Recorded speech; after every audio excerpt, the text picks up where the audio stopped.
Our next interview is with Michael Hollander, San Rafael, California. Michael is a longtime bookseller, an old friend. And Michael, just for our viewing audience, talk a little bit about family, where you went to school, a little 2-minute biography. Take us up to the time that you became a bookseller. We'll talk about that when we get to it. Well, I grew up in Manhattan, and I went to the University of Pennsylvania, to the Wharton School, and that was, I graduated in '64.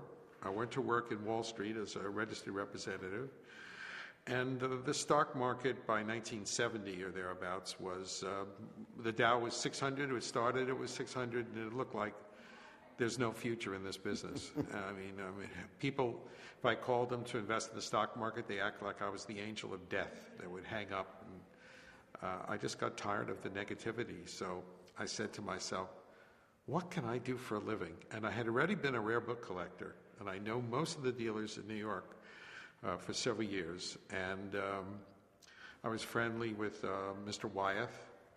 I knew Irving Zucker. May he rest in peace. I knew all the, yes, may he rest in peace.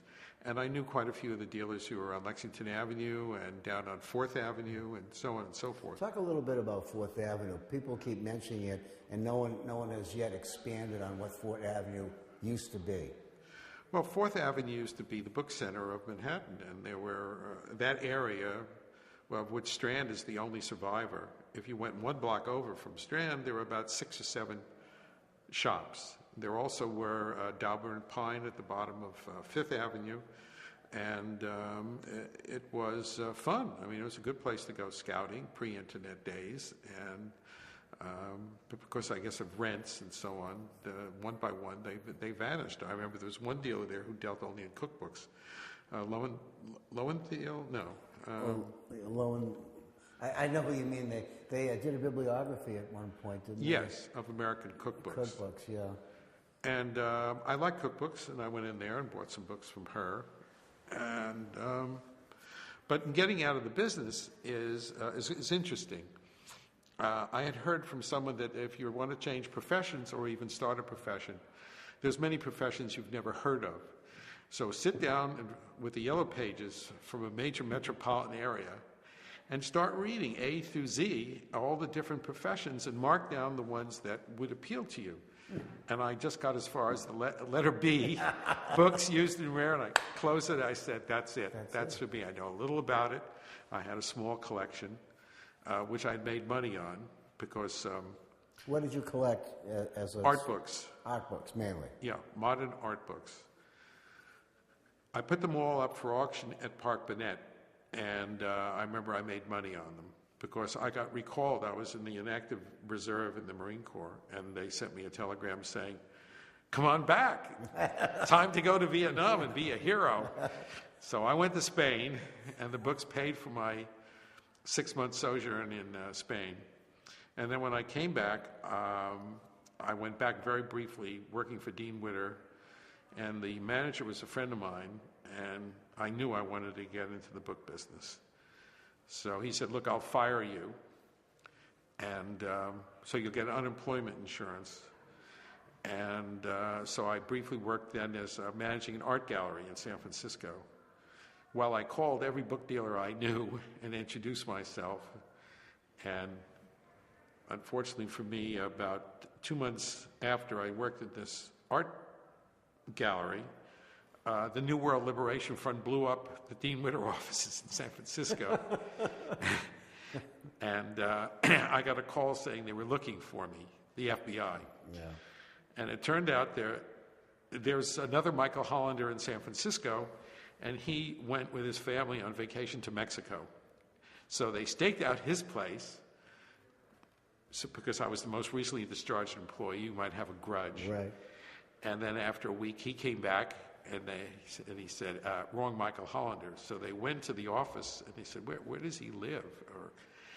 So a friend of mine, my former partner, who was the commander of a nuclear submarine, overheard this, and he called me. He said, they're looking for you. So I picked up the phone, and I called the FBI, and I said, if you're looking for me, I'm at 575 Sutter at an art gallery. And they said, no, we're not looking for, I don't know, that's a big mistake. And I hung up 5 minutes later. 3 guys with white shirts, very narrow ties, walk in the last 10 minutes. Did you do it? Brilliance. So I said, no. That was the end of that. But so I went on a trip to New York, and I was up at Carnegie Books with Mr. Kirschenbaum. Sure. And Mr. Kirschenbaum said to me, I have a book you can make money on, Michael. It's called, The Origin of Species, first edition by Darwin. And you can have it for $750. So I said, okay, and I bought it. And later that afternoon, I called Peter Krause at Ursus, and I said, I got a perfect copy, brand new, of first edition of The Origin. And he said, fine, how much? I said, $1,500, double my money. He said, I'll take it. I said to myself, what an easy business. I just doubled my money in a few hours. This is marvelous. Yeah, well, it took Peter 6 months to pay me. And this is a book that today is worth, what, $125,000, something like that. And that's what got me started. I suddenly had actual proof that I could make a living in this business. So you went from art books into just I didn't want to deal in art books because I was afraid I'd be one of these people that, the hobbyists that die of starvation, but that you find tons of books. I didn't want to deal in what I really had a passion for because I felt it would affect my judgment as far as selling them. So I decided I would deal in initially fine books with colored plates, 19th century books. And when did you establish your business officially? Do you remember the year? Well, in 71 is when I got my resale license. And I had to wait 3 years to become a member of the ABAA. And so in that period of time, I built up an inventory and still collecting my unemployment insurance. Nice. When did you move to San Rafael?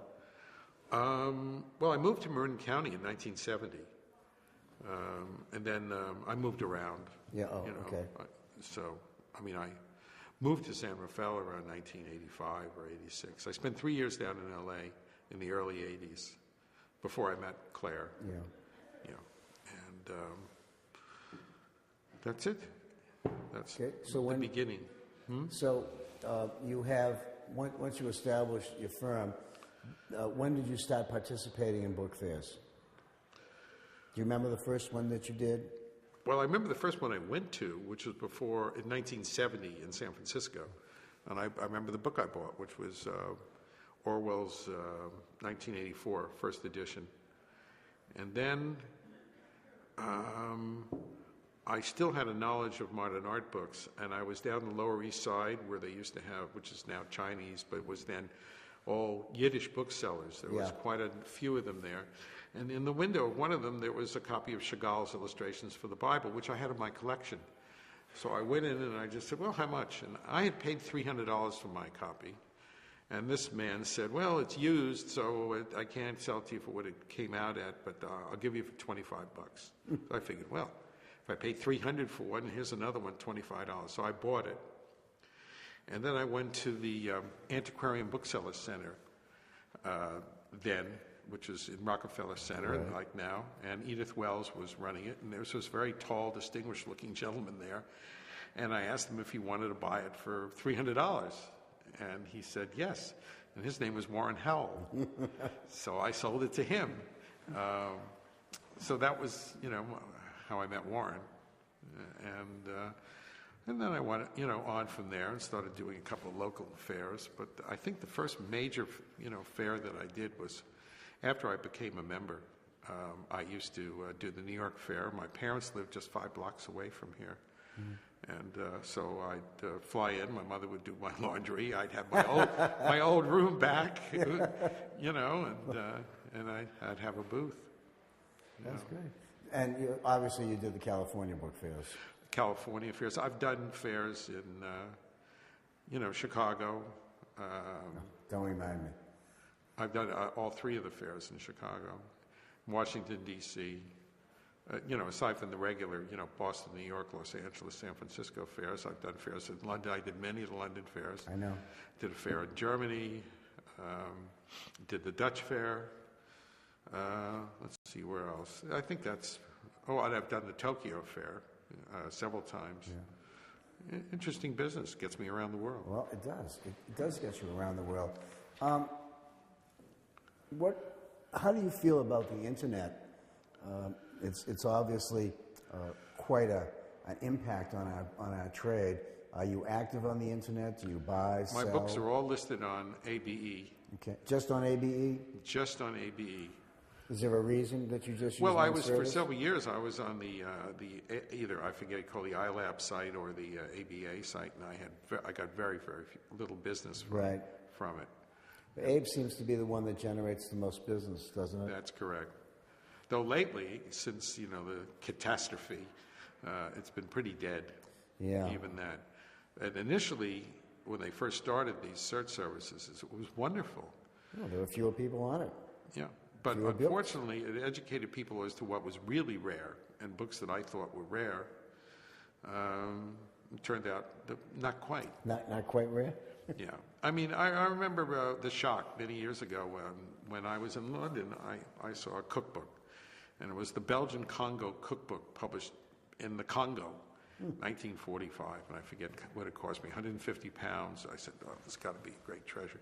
And then when I got home, I went on the internet, and I found there's like 9 other copies starting at $6.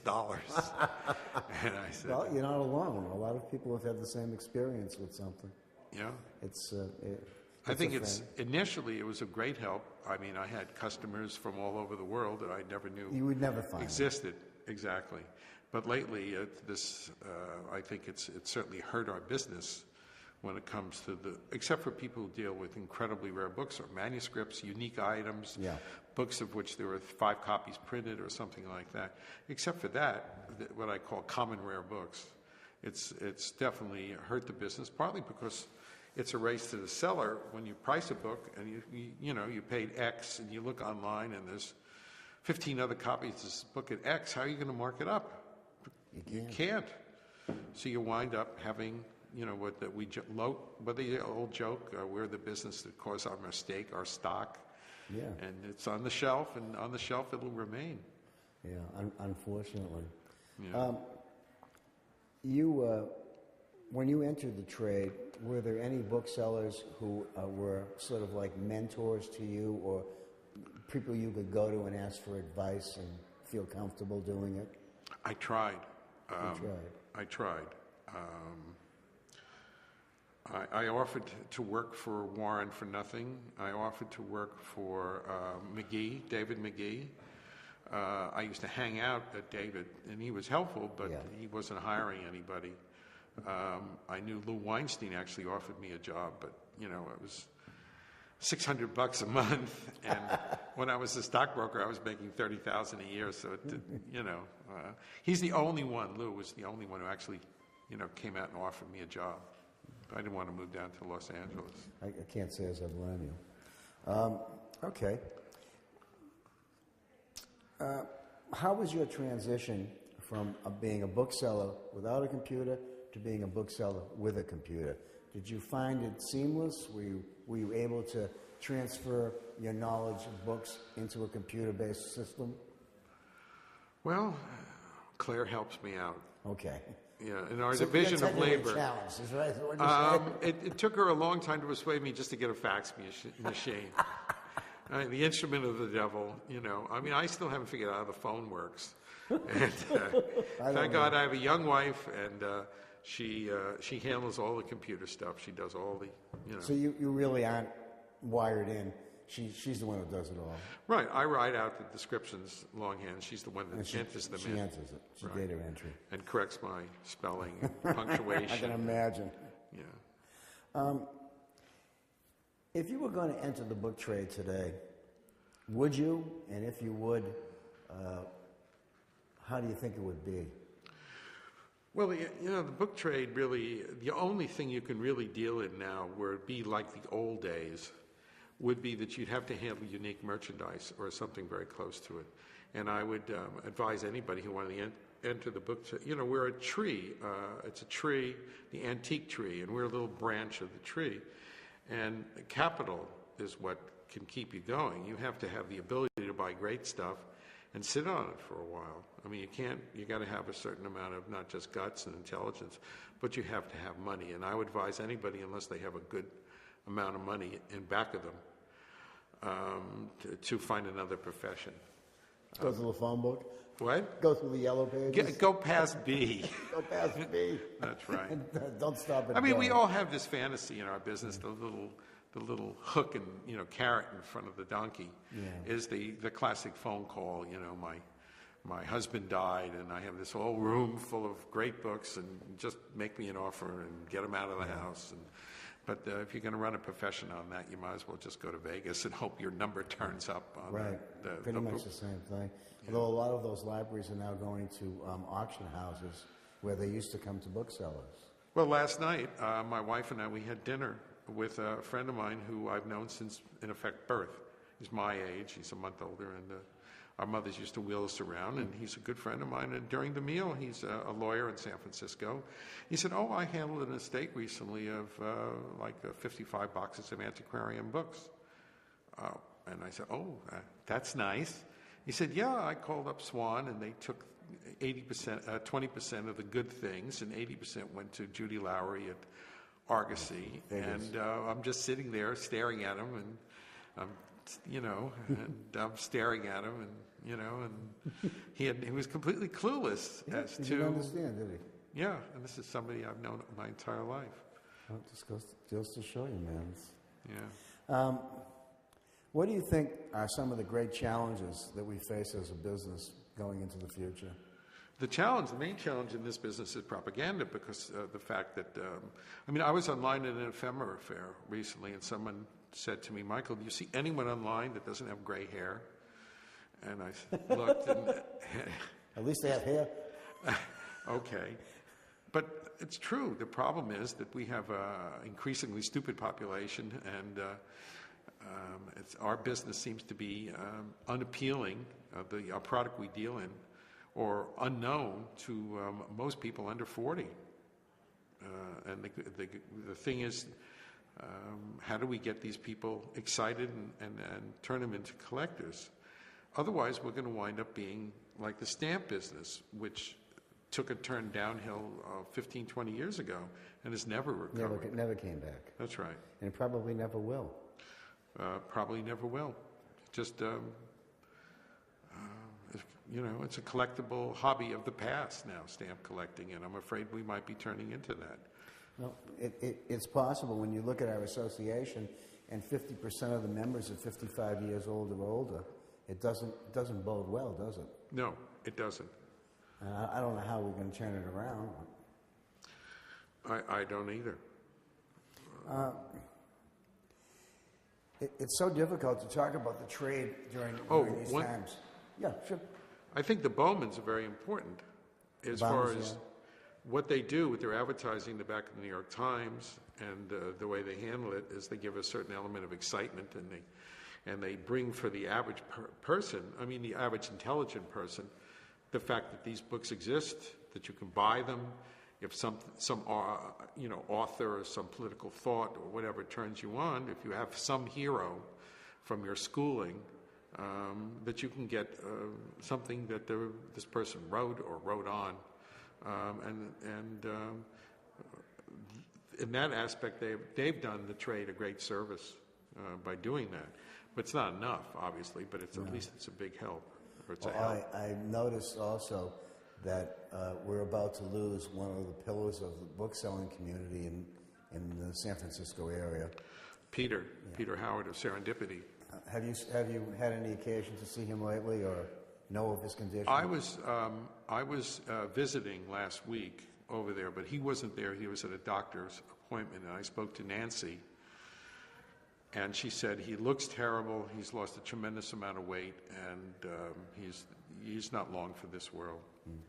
Yeah. Does anybody have any idea what's going to happen to Serendipity when well, yes. Nancy said that, Peter's alive. He wants a lot of money for it, but there's probably no one around. And when he goes as a trustee, and probably Nancy is going to be running it because she knows where all the books are. Right. No one else does. And they're going to continue to try and find a buyer, of which since there are very few, operations now that can take 500,000 books, and And you're talking about seven figures. well, that's the asking price now is 3.2 million. Feel free to buy it, Michael. But does that include the property and the No. building? No, Just the inventory. just the inventory. But he owns the building and the property too, doesn't That he? I don't know. Yeah, I'm pretty sure he does. Yeah.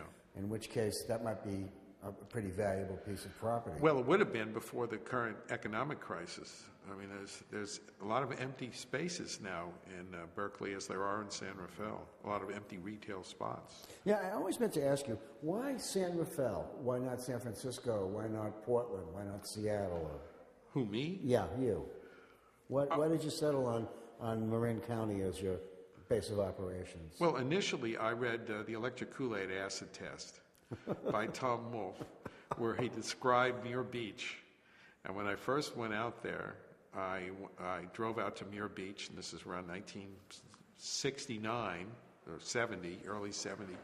And I went out there, and there were all these naked hippies, dancing to music from obscure groups like Santana, and and I said, "This is this is heaven on earth. This is beautiful, wonderful weather, far better than San Francisco, Better than New York. and far better than anywhere, just about. Portland's cold, Seattle's cold, New York is hot and cold.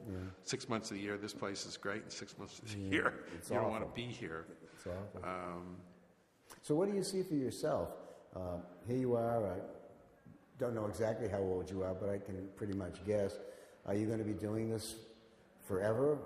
Do you have a limitation on how long you want to screw with this stuff, or what? Well, I'm planning to go into semi-retirement. I may do the Boston Fair just so I can annoy you. And, That's okay. I like being annoyed. Yeah, and I'm going to do the San Francisco ABA Fair in February. And then I'm going to pretty much just slow it down. I have an inventory to get rid of. And, it's like everyone else. Even Lou Weinstein showed up at the San Francisco Fair, and he's supposed to, LA Fair. It's in your blood. I mean, anybody in this business can be retired. And if they get the right phone call, they're not retired anymore. Yeah, exactly. I know exactly what you're saying. So you expect to do no more book fairs after San Francisco? Is that going to be your last one that you think Well, of? I might do the San Francisco Fair 2 years after that. It depends on my health. I'll be 70 then, and Yeah, it's not easy. It's not 40-odd years in this business, and it's a lot. Unless you own a brothel, 40. Or you're You get independently bored. wealthy. What? If you're independently wealthy, it's fun to do this too. No, I don't work to live. I live. Live to work. Yeah. What does your wife think about this whole book business? She loves it. Yeah. Oh yeah, she loves books. You taught her. I didn't teach her. I taught her something. Well, You probably taught her a lot more. she likes the book business. There's no question about it. And she likes books. When I get, a nice book, she loves looking at it. Sometimes she grabs it and keeps it for herself. She's got a lot more books than I do. That's a tough situation. Don't show her anything because you're afraid she might take it for her own collection. Yeah.